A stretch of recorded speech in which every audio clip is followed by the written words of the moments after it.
Alors, première question, en cas de pépin, donc en cas d'accident, qui est pénalement responsable en matière d'hygiène et de sécurité? Alors, pour répondre à cette question, qui est très importante, il faut savoir une première chose.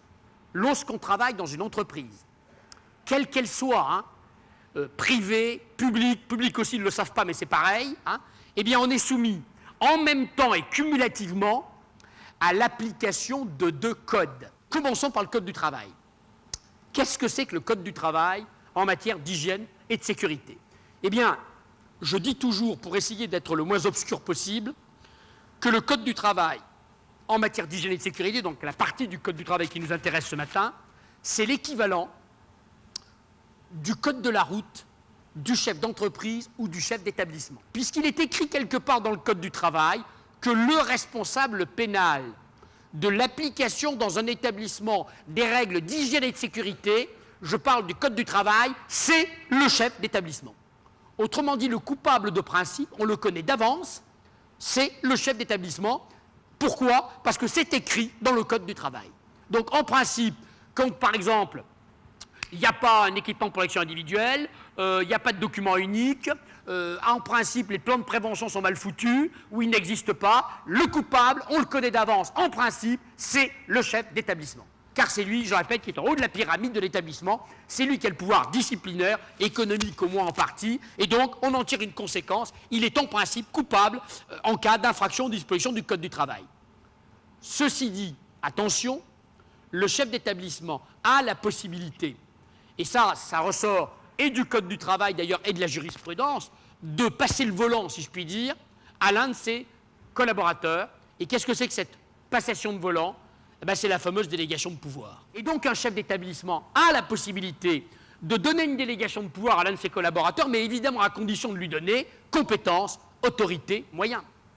Pour que l'homme qui va assumer cette fonction, eh bien, ait les moyens, des moyens équivalents à ceux dont dispose le chef d'établissement pour être efficace. Parce que finalement, une délégation de pouvoir, c'est quoi? C'est une démarche de prévention. C'est une façon de rapprocher le pouvoir du terrain, d'améliorer la prégnance de l'encadrement sur le risque pour que les gens qui soient au contact avec le risque puissent réagir rapidement et intervenir lorsque les choses ne vont pas. Et donc, au titre du Code du travail, je résume, il y a tout le temps un seul coupable possible, soit le chef d'établissement, soit son délégataire, soit l'un, soit l'autre, jamais les deux, puisqu'il n'y a jamais 2 pilotes dans le même avion. Seulement, ce qu'on oublie toujours, c'est qu'à côté du Code du travail, il y a l'autre code, le Code pénal. Et alors là, le Code pénal, c'est autre chose. Qu'est-ce que c'est que le Code pénal? Alors je dis toujours, pour prendre une image plus ou moins exacte, que le Code pénal, c'est le Code du citoyen. Ça veut dire déjà fondamentalement que le Code pénal, il s'applique à tous les moments de la vie.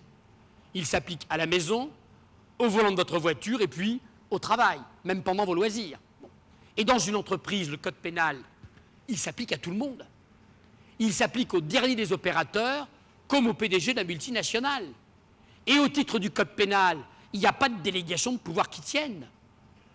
Tous ceux dont les négligences vont s'inscrire dans ce qu'on appelle l'arbre des causes ou l'arbre des faits d'un accident peuvent se retrouver dans le tribunal correctionnel.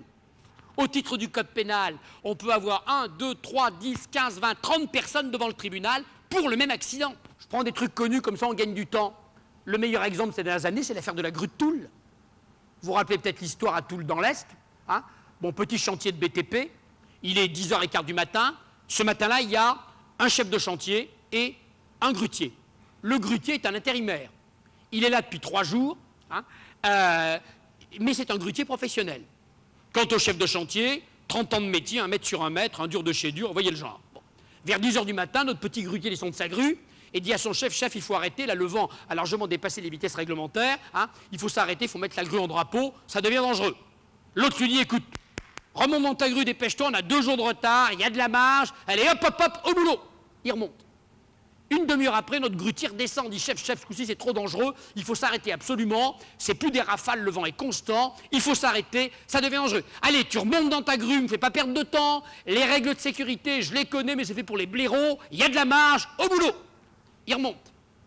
Il redescend 20 minutes après, chef, ce coup-ci c'est plus possible de continuer, mon alarme vient de se déclencher, il faut s'arrêter, tu remontes dans ta grue, sinon je te vire. Le malheureux remonte dans sa grue, puis évidemment ce qui devait arriver arrive. La grue poussée par le vent bascule, tombe sur le collège qui jouxte le chantier et écrase dans leur salle de classe 10 collégiens, il y aura 10 morts, 10 gamins de 16 ou 17 ans écrasés dans leur salle de classe par cette énorme grue. Et le grutier lui-même, d'ailleurs, sera grièvement blessé, puisqu'il faudra l'amputer d'une jambe. Eh bien, qui est-ce qui s'est retrouvé devant le tribunal correctionnel de Nancy, puis devant la cour d'appel? Le chef de chantier, le conducteur de travaux, le patron de l'entreprise de BTP et le grutier. Car le procureur a dit au grutier, monsieur le grutier, certes, tu étais un salarié intérimaire, précaire et tout, mais tu étais un grutier professionnel. Et le vent et le grutier, c'est deux choses absolument indissociables. Tu connais les règles de sécurité de ton métier, tu avais un anémomètre, tu avais une alarme, tu n'aurais jamais dû remonter dans la grue. Certes, tu as été mis en demeure de remonter, menacé d'un licenciement, mais tu avais ton droit de retrait, tu ne l'as pas exercé, ta négligence à toi aussi, qui était un professionnel du grutage, a participé à la catastrophe. Et notre homme s'est retrouvé dans le tribunal avec les autres. Alors évidemment, en première instance, les avocats du grutier ont fait feu de tout bois en disant « mais ça ne va pas les juges, ça ne va pas la tête, mettez-vous à la place de ce malheureux, intérimaire, à l'époque le BTP était subsinistré, il n'avait pas travaillé depuis des mois, il avait une mission, il espérait un CDI, il a une femme, des enfants menacés d'un licenciement, on aurait bien voulu vous y voir, vous les juges, vous y seriez remontés en courant dans la grue, alors foutez-lui la paix, en plus il a eu son compte, il est amputé d'une jambe, lâchez-le et intéressez-vous, vrai coupable. En première instance, notre grutier a été acquitté, il a été relaxé. Le procureur a fait appel, et devant la cour d'appel de Nancy, notre grutier a été condamné pour homicide involontaire.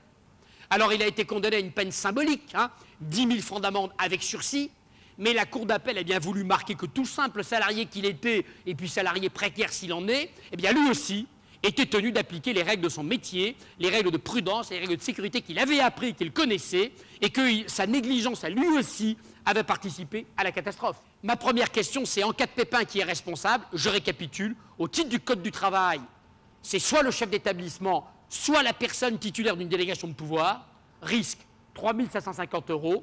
Au titre du Code pénal, je simplifie et je vais vite, tous ceux dont les imprudences, les négligences vont être considérés comme expliquant la catastrophe. Et là, on peut avoir 10, 15, 20, 30 personnes devant le tribunal de l'entreprise ou hors l'entreprise, les conseillers, les gens de l'entreprise, quel que soit le grade, quelle que soit la fonction, quelles que soient les responsabilités, tous ceux qui n'auront pas fait leur boulot.